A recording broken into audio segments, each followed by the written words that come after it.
That's right. When you don't know what to do, just keep on breathing. From the beautiful city of angels, at least it used to be beautiful, in Los Angeles, and from the Big Apple in New York City. I think it used to be big. Welcome to all my listeners out there in Radio Land. I'm Dave, the Caregiver's Caregiver at caregiverdave.com, along with my lovely co-host, Adrian Gruberg, the one and only at thecaregiverspace.org. And we are coming to you live and on demand 24/7 on numerous syndicated radio podcast networks on 26 global audio and video platforms, including iHeartRadio, iTunes, YouTube, Spreaker, SoundCloud, and way too many more to say right now. In fact, we're proud to be voted #1 podcast of the top 50 on Player FM, and the #2 podcast on FeedSpot out of the top 60, and the #2 podcast on caringvillage.com. And we have an especially exciting show planned for you today. Emily Thiroux Threatt is an author and lecturer with extensive personal experience in the grieving process. She has created a unique program called Writing Your Way Through Grief to help others through the grieving process. She holds a master's degree in English with a concentration in writing. Oh, she's actually taught writing and composition at the college and university level for over 30 years. She conducts workshops, speaking engagements, and retreats on transforming from loss to joy on the mainland of the United States and in Maui. Well, sign me up for the Maui one because I think I would like that retreat. Wouldn't you, Adrian? I think so. Yeah. Right now? Yeah. But before we get started, I want to take this moment to thank last week's guest, Bradley Nelson. Trapped emotions and the 6 underlying causes of disease. Americans spend almost $9,000 annually on healthcare, the 3rd highest amount in the world. Yet our health ranks worse than the residents of 33 other nations. Go figure, according to a new report. Anyway, just a reminder, you can watch or listen to that interview and all our interviews on our membership website, caregiverdave.com, or any of our other 26 global networks that I mentioned earlier above. Okay, enough of that. Emily, welcome to the Caregiver Dave Show. We are so excited to have you on. Aloha. I'm happy to be here. I'm laughing because the original guest couldn't make it, and I sent Emily an email, and she got it late, and we just scrambled to get her on here. But, you know, my mentor always taught me if somebody says, can you be on in 10 minutes? The answer should always be yes. And she said yes, which is good because the first person I asked says, oh, no, I can't possibly. Well, you know what? That person's never going to get on TV or radio because they'll never be ready and it'll never be the right time and it'll never be perfect. So congratulations, Emily. You're one of us. Thank you. So I like to ask my guests just who is Emily Thiroux Threatt and why was she placed on this earth? I was placed here to fulfill lots of different intentions I've had throughout my life. I've had a marvelous life. And most recently, I've been working pretty exclusively in the grief and happiness field, which I enjoy quite a bit. It really, I see the help and the light coming back into people's faces from what I'm doing now. And I really enjoy that. And my podcast happens to launch today. So in addition to being a guest, I'm having my own podcast now too called Grieve and Happiness. Oh, is it very soon after ours?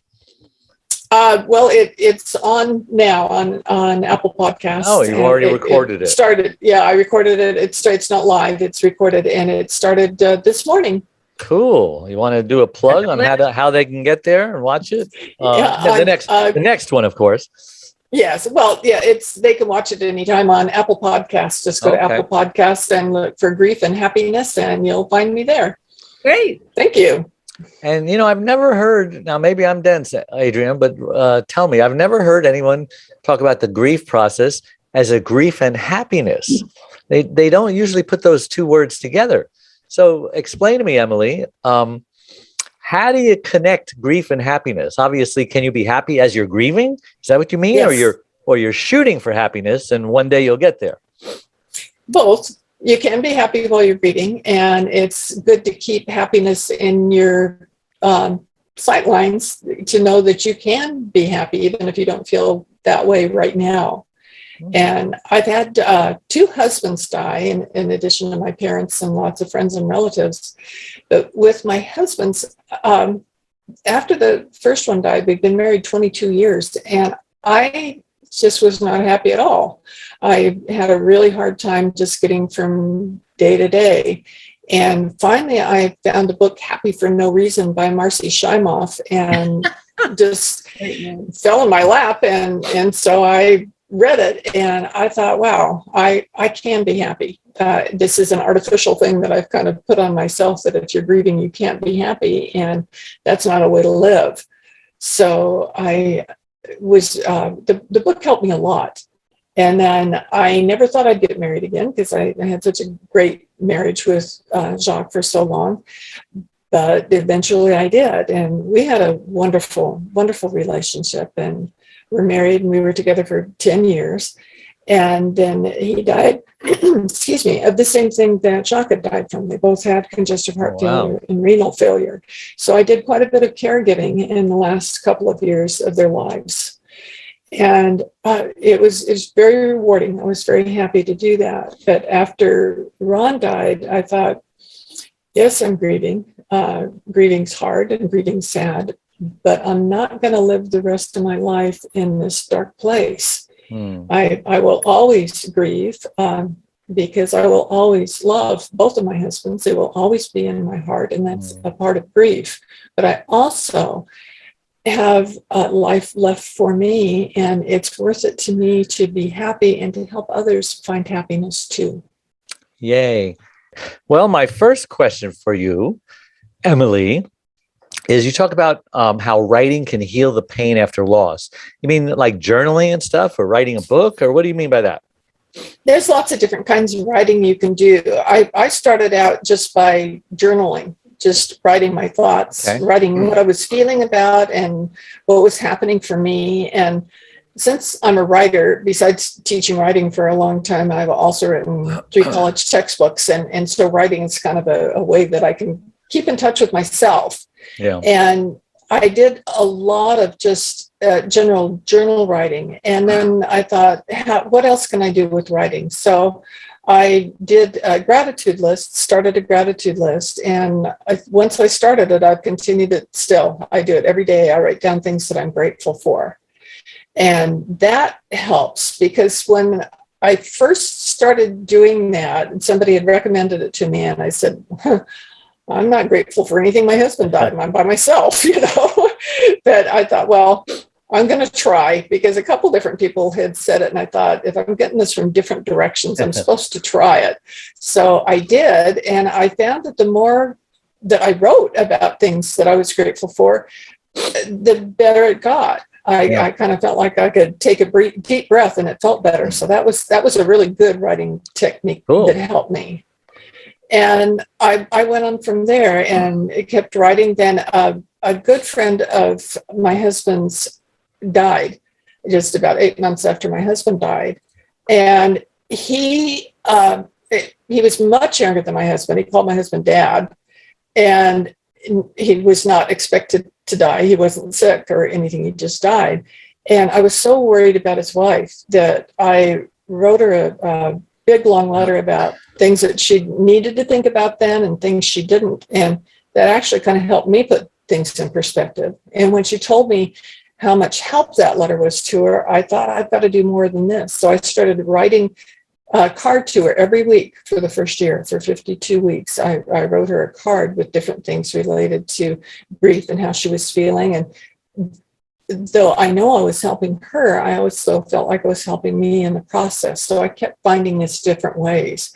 And after I'd written down everything I was going to put on those cards, I thought, gee, I've got an outline here.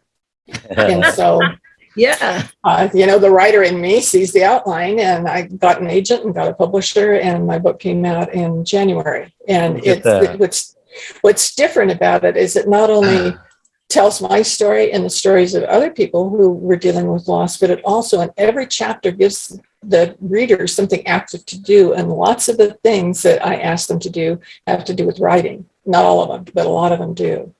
And people have just really liked it. So that's your purpose. You become a caregiver to the caregivers. Another one. That's right. So, what And you can know how important writing is to me, Dave. Yes, yes. And Adrian all the time says journaling, journaling, journaling helps. And before you know it, you've got a book, you didn't even realize it. And so I know journaling has been a big part of Adrian's life. And I keep telling her, that's going to be a book, Adrian. She goes, nah, I don't want to write a book. But she is writing a book. So she just doesn't know it yet. I don't know it yet. She's a poet and she don't know it. And how can people who are grieving improve their mood when they're dealing with the grief? I mean, it almost sounds contradictory. I know it does sound contradictory, but the big thing is to realize that they can. Because when you think that you're stuck and that you can't feel any better, you're not going to feel any better. And if you can, it was like I was saying about gratitude. I didn't think that I was grateful, but once I realized that I could embrace that and move into it. So if you really want to be happy, you can find ways to be happy. For instance, my aunt and uncle were in a terrible car accident and he was killed and she very nearly died, and it took her a long time to recover from it. And I went to visit her in her recovery, and she had I can tell you how long ago it was. It was a VHS recording of the movie Patch Adams. And I said, oh, do you like that movie? And she goes, I watch it all the time. She said, I can't help but smile and laugh when I watch the movie. And it makes me feel so good that there's somebody out in the world that's doing such happy things to make other people feel happy too. And I thought, wow, you put yourself in a position where there's happiness around you and you kind of can't help but smile. And that feels really good. You also talk about in your book how saying yes can make you even happier. Yes, that's right. That was something that I kind of had to teach myself, because I think lived with a knee-jerk reaction of no. When somebody would ask me something, I'd think about it and frequently go back and be able to say yes eventually. But I just always started with a no. And about a year after Jacques died, it was coming on New Year's Eve, and I was sitting by myself and had been for quite a while, and thinking of how sad I was and that it was time for me to start doing something else. So I decided I wasn't going to make a New Year's resolution, because like most people, I had a challenge keeping them, but I decided to set an intention for that year, just one intention, something I was going to do that year. But I didn't know what it was going to be. So I wrote about it, I meditated about it, and what came to me was that I needed to start saying yes to invitations. And I thought, well, this is a really strong message to me, but I hadn't been receiving any invitations to anything, so I thought it was kind of weird. But I thought it's so strong, it's not going to hurt to try it. So I decided I would say yes to invitations. And as soon as I did, amazing invitations started coming to me, and I had just incredible experiences from it.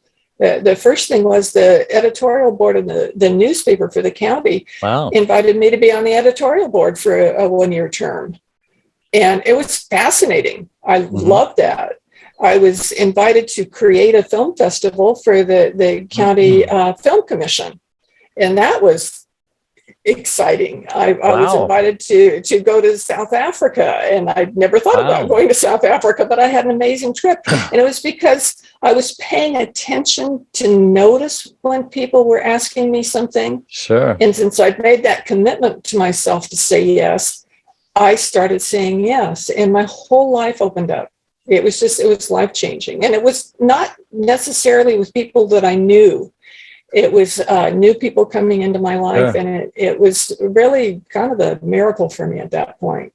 Wow, I'm jealous. Adrian's been to Africa. She's done a lot of work over there. So not South Africa, though.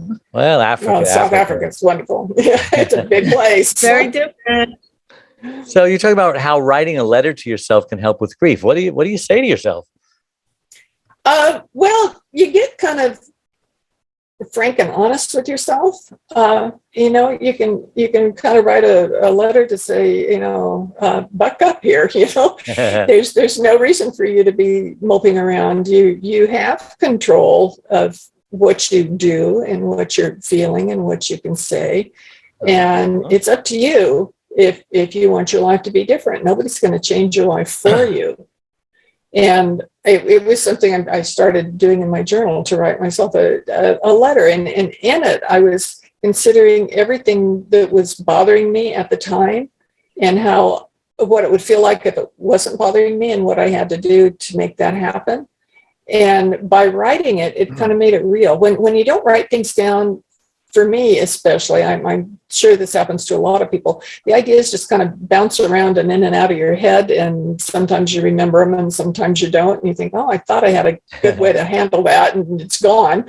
But if you write it down, it's there. And so the process of writing that letter to myself, and being really honest with myself, saying, I know you don't want to be sad for the rest of your life. I know that you would like to have conversations with people, that you would like to go places that you could enjoy. And you're the only one that's holding you back. So you need to make a change. Is there something that you should never tell a grieving person? Like, don't worry, you'll get over it. I made that That's a mistake good one.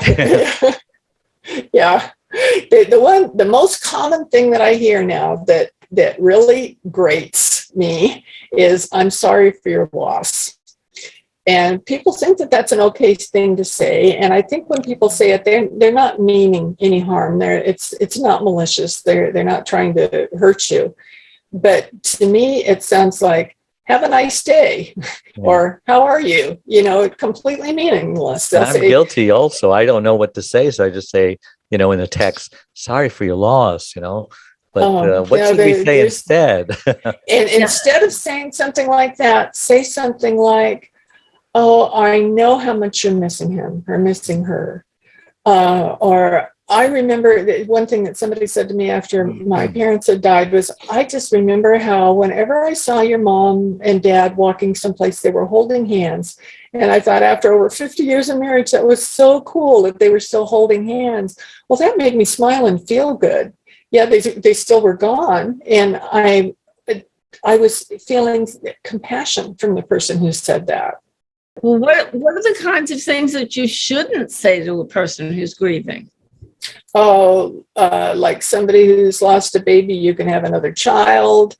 What's the big deal? You can always have another one. You can get married again. Especially when a dog dies, how they say, oh, you can just buy another. Go to the pound. Go buy only a dog.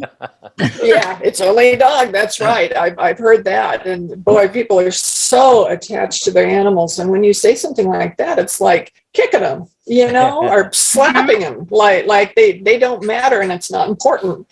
So it's very important to think about what you would want somebody to say to you. And I know one of my favorite things for people to say to me is for them to mention my loved one's name, whether it be my parents, my sister, either or my husband's. If they say something kind about them, somebody said they remembered my sister's sweet smile, that she always seemed so pleasant, and that made me smile.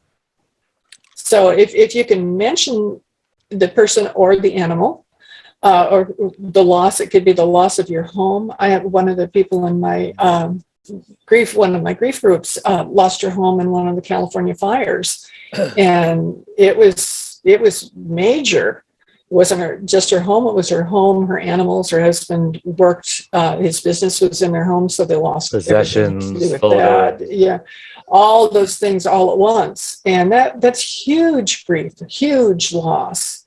And anytime that you make something seem not significant, that's hurtful. So it's important to find something positive and genuine to say. And if you're coming from your heart and you're being positive and you're telling the truth, then you really can't go wrong. I'm going through a grief period that's different from this stuff. It's brought up a lot of the old stuff, but I sold my loft, and I sold it 6 months ago. I sold it 9 months ago. I've been living on an island, but now I only have one way out of the day and one way back to a day. And I did find a new place to live, but I've been grieving the loss of the old apartment. And it was a place that my late husband and I built together.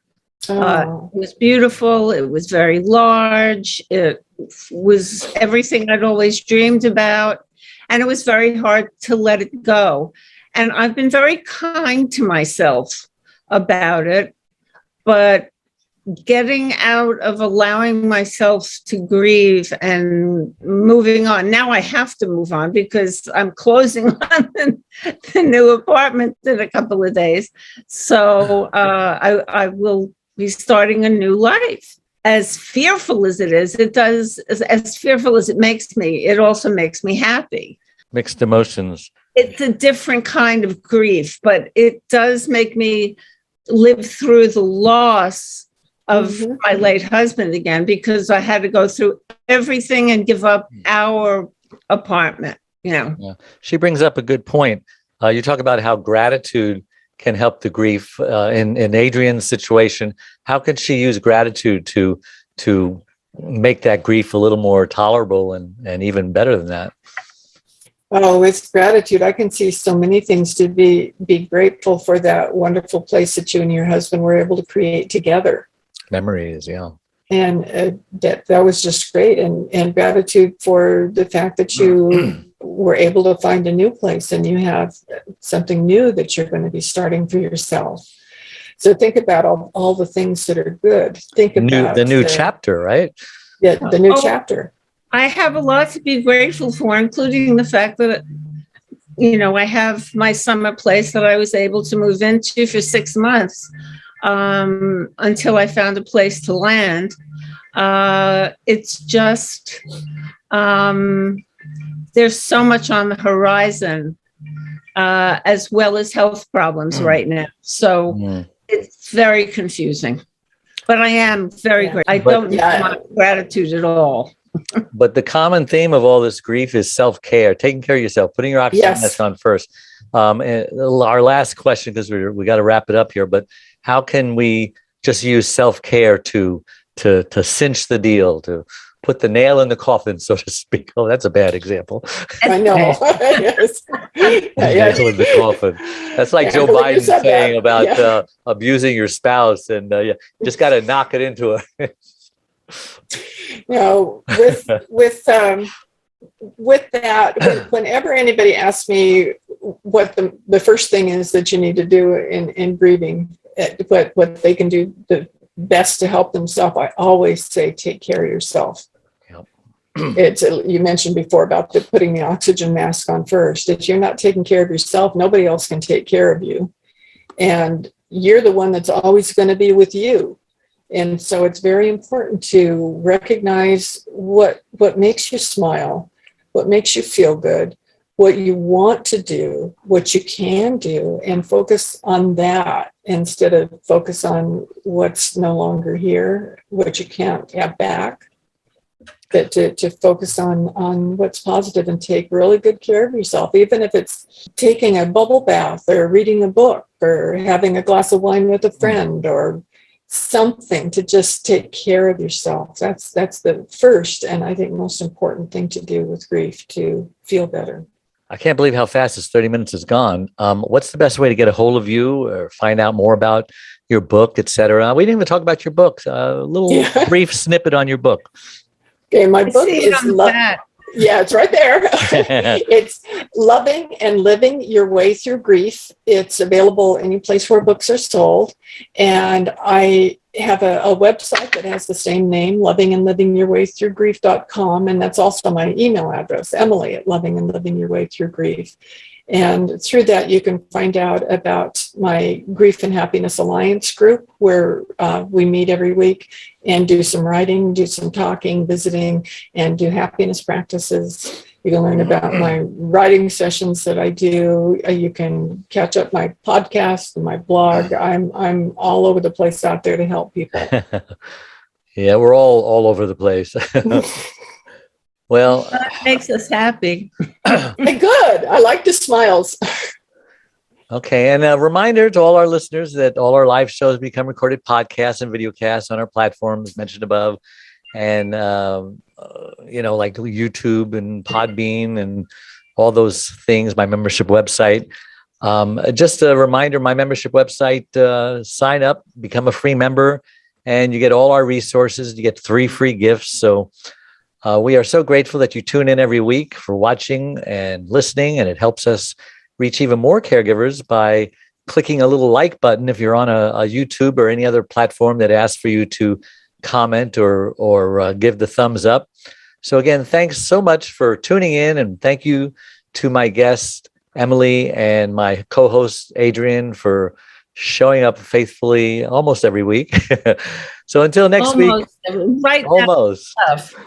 So we have to give her grace because moving is one of those traumatic events right up there with divorce and death, etc. So we do give you a lot of grace, Adrian, and our prayers are with you. Thank you. So God bless everybody, and bye-bye. Okay. That was a good show. Thank you so much for coming and doing it all at the last second, literally. Well, it's part of that saying yes thing that I have. So Yes, absolutely. I'll send you the links by the end of the day, maybe even late into the night. So share it on your social media. Thanks again. Bye-bye. Okay, thank you very much. Bye. Our featured speaker is a best-selling author who has written numerous books and articles. He's a speaker, life coach, and host of Dave, the Caregiver's Caregiver radio program. He frequently appears on television and radio shows all across the country and has even shared the stage with Suzanne Summers at Harvard. But his most important role is caregiver to his beautiful wife, Charlene, for over 22 years. Please welcome Mr. Dave Nasani! I want to share with you a love story. In a couple of weeks, my wife and I will be celebrating 44 years of being together. My wife, Charlene, and I had a fairy tale, storybook, romance, courtship, and marriage for the first 21 years of our lives together. One day, out of nowhere, my wife has a headache, the headache of her life. She suffered a massive stroke, and it left her severely speech impaired and paralyzed on the right side. And in that moment, our world turned upside down. I got to tell you, the next 2 years was like a living hell. I just didn't know what to do. I felt guilty most of the time. I became a caregiver. I didn't even know what a caregiver was. I was experiencing the same problems that other caregivers experience. If you don't take care of you, I can't take care of her. Well, that's why I wrote the book. Now I can teach other caregivers. I'm living proof that you can thrive as a caregiver. My wife and I travel now all over the world sharing our story. One day, life is going to call upon you to be the captain of your boat. Heck, you might be saving your own life. Thank you.